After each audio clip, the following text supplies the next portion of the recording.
I'm a racing fan. I will watch pigs race. That's atrocious. That is disgusting. I never want to see that again. I'm fed up, and you should probably turn this off. Ladies and gentlemen, we finally made it. After, I don't know, about 9 or 10 hours, the Daytona 500 finally came to a close at just past 12:30 Eastern Time Monday morning. Wow. Michael McDowell has won the Daytona 500. We understand when every time you go to Daytona and Talladega, it's a race where the saying is, if your engine fires, when they say, gentlemen, start your engines, you have a chance to win the race. And I feel like maybe that's something that they just like to use on the networks just to keep you dialed in, just so you don't automatically think Denny Hamlin's going to win and turn it off. But that was absolutely the case today. Michael McDowell, here's a guy that has made almost 400 career starts, never won a race till today. The Daytona 500 is his first career victory. That's not the first time we've seen that happen. It's happened with a bunch of other guys, Michael Waltrip, Trevor Bayne, Sterling Marlin, Derek Cope, I believe. But just to finally see it happen again, these last few years have been very dominant by a select few drivers. So to see somebody like Michael McDowell break through and win the biggest race that our sport has to offer, what a moment. What a moment. I said it in the NASCAR preview that 2021 has a good chance to be the best season ever, as Fox is hyping it up to be. This is absolutely a great start to that. Let's get started. So we got to start at the beginning. There was a very, very long rain delay. Lasted over 5.5 hours. Had to wait it out. Can they finish? Can they not finish? What time Monday are they going to run? Are we going to run right now? We might have a window. No, another cell's coming. Next thing you know, drivers are reporting to their cars, and we're about to throw the green flag again at 9 o'clock Sunday night. Listen, during this rain delay, I'm on Twitter and I'm seeing all of this stuff about this is why you don't have late start times. They had all this great weather this morning. They could have got the race in on time. It wouldn't have been a problem. Had they started the race at noon, they probably would have got the race finished and done before the rain ever got there. Listen, that all sounds real nice and all that, but like, at the end of the day, we're dealing with Mother Nature. And just because today you could have got that race in at noon doesn't mean that that's the standard going forward. I live in Florida. Sometimes it rains at noon and it's nice by 3 o'clock. Sometimes it's beautiful at noon and then it's an absolute hurricane at 3 o'clock in the afternoon.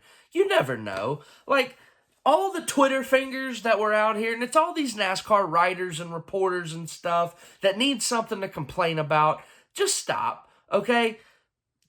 Doing these later starter times are actually better for NASCAR. You want to be in more of a primetime spot. This is the Daytona 500. If we want to have a 4-hour pregame show, run it. The Super Bowl pregame show last week started at 8 o'clock in the morning. What is that? That's like a 10-hour show.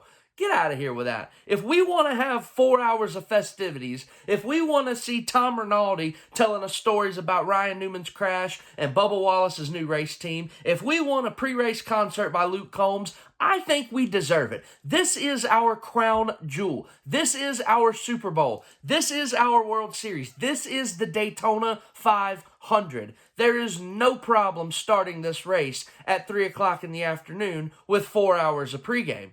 Who cares? Like, we have to have that build-up. This is our spectacle. These writers and these reporters that want to complain about it, you're getting paid to cover this spectacle. Why don't you just enjoy the day, stop complaining about everything, especially something that you can't control like rain? Are you kidding me?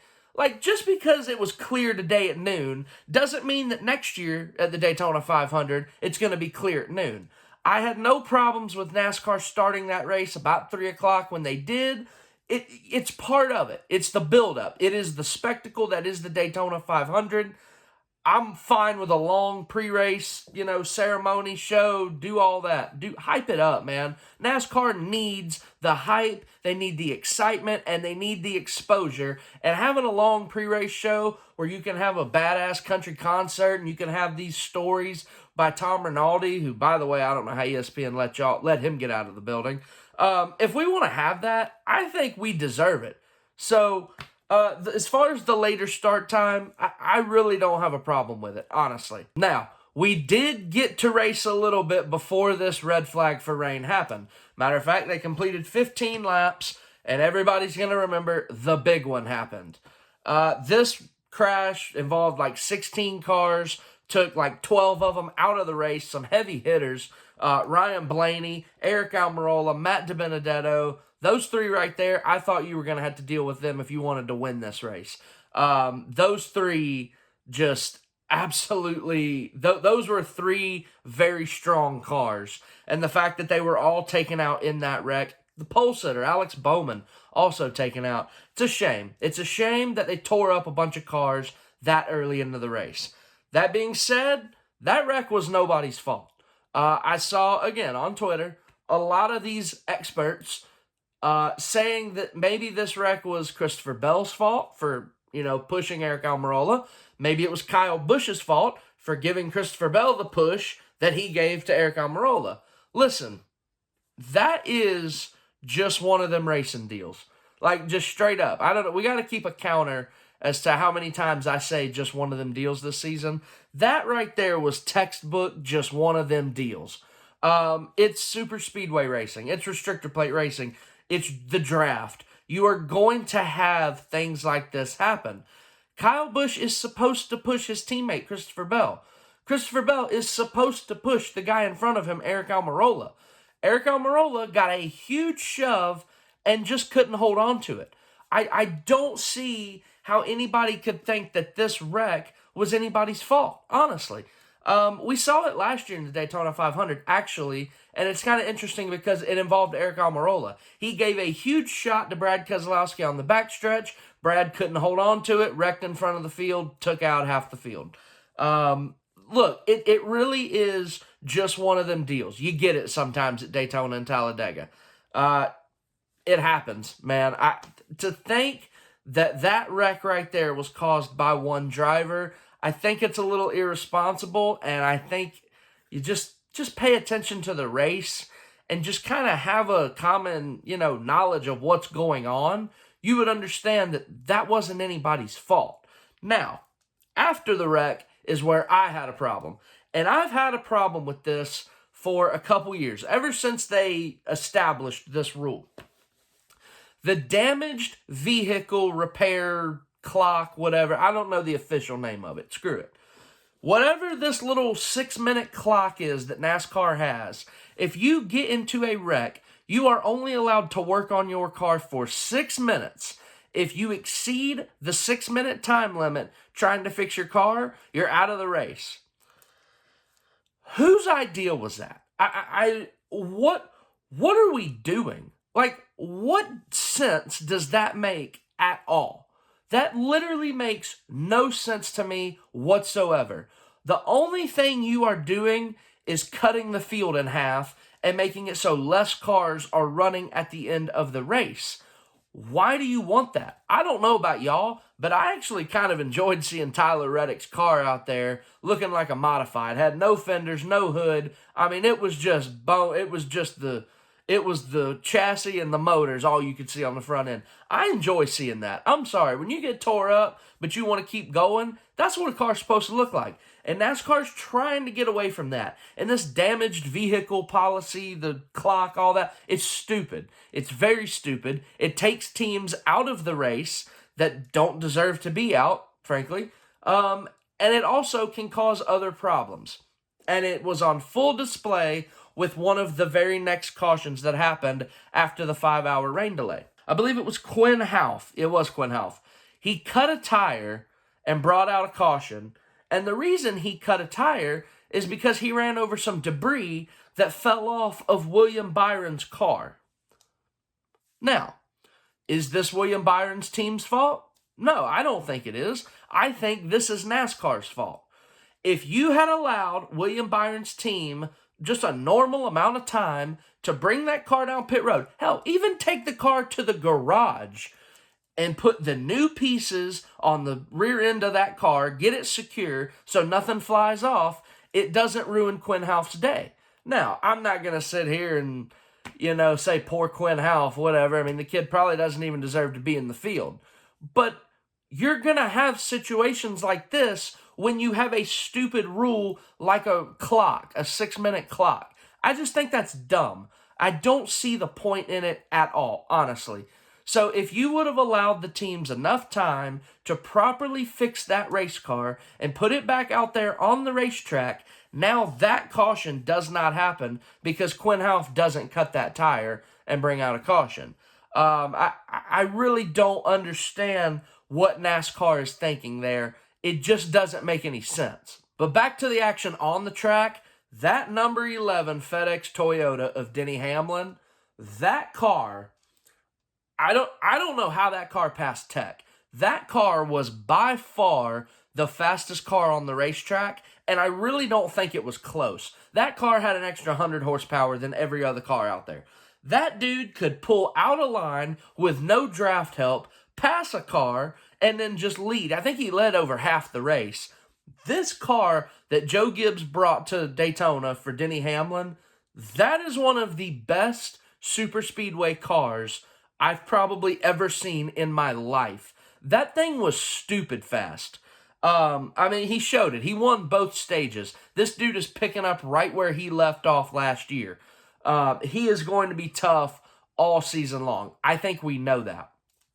But just the runs that this car was getting, the dominance that this car showed tonight was just unreal. And the fact that Denny Hamlin didn't win this race, that's really got to suck for him because he was going for 3 in a row, something that nobody's ever done, 3 Daytona 500 wins in a row. And this was probably the best car that he's ever had at Daytona. I mean, this thing was an absolute rocket ship. You hear that term sometimes, man, my team brought me a rocket ship. No, they literally brought him a rocket ship today. That car was unreal. So, hey, it's a shame for Denny Hamlin, but hey, those stage points, I know it's still February, it's the first race of the year, but it's never too early to start talking about points and start looking at the playoffs and stuff like that, which leads me to this. I forgot to mention something in my 2021 preview video, and that's my bad. I really think this year the playoffs are going to look really weird. I think we're going to get some random winners. I think we might get some first-time winners like we had tonight with Michael McDowell. You are going to see some very good cars left out of the playoffs because there are going to be some randoms that win some races and take these spots. And it started tonight. No disrespect to Michael McDowell. From everything I've heard, he seems like a hell of a nice guy. He's definitely worked hard to get to where he is. But this counts as a random winner. And Michael McDowell, lost in all this, that he won the Daytona 500, he's probably locked into the playoffs now. Unless we get 17 different winners and it comes down to points and he falls out, he is locked in to the playoffs. This is not the end. Let me just tell y'all right now, this is just the beginning. With all of these new road courses, which, by the way, Michael McDowell is a road course ace. What if this dude goes and wins another race? Oh, my God. Talk about the floodgates opening up, right? We still have a dirt race at Bristol, which is prime for a Ricky Stenhouse win. We still got to go to Talladega, and we still got to go to Daytona again. And that could bring, a winner from anywhere. We saw how good Ross Chastain was. We saw how good Bubba Wallace was today. Some of those guys could get in, win the super speedway races, and then get in the playoffs. So Michael McDowell pretty much clinching his spot into the playoffs. This is only the beginning. We are about to have a weird playoffs in 2021, ladies and gentlemen. But listen, at the end of the day, we can talk about, the start time. We can talk about how much rain there was. We can talk about the big one. We can talk about the playoffs. Today was the Daytona 500. This was our Super Bowl. This is the granddaddy of them all, in my opinion. And Michael McDowell got his first career win tonight. Congratulations to him, the whole Front Row Motorsports team. Unreal. We love when an underdog can break through and beat all these Goliaths. Today, David won, and it's great to see. Even though it's well after 1 o'clock at night now, and I was dozing off when they were all running single file. But hey, we got here. The Daytona 500 is in the books. What a great way to start 2021. Michael McDowell, congratulations. Next week, the Daytona Road Course. That's about as energetic as you're going to hear me talk about that. I hate this track. I've seen 2 races on it, and they were both garbage.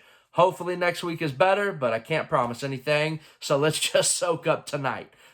Congratulations to Michael McDowell. And Michael McDowell from Glendale, Arizona, for Bob Jenkins Front Row Motorsports, has won the Daytona 500. How about that? Man. That's a huge win for Michael McDowell and that team. Doesn't get any bigger than this. And a huge crash for everybody else.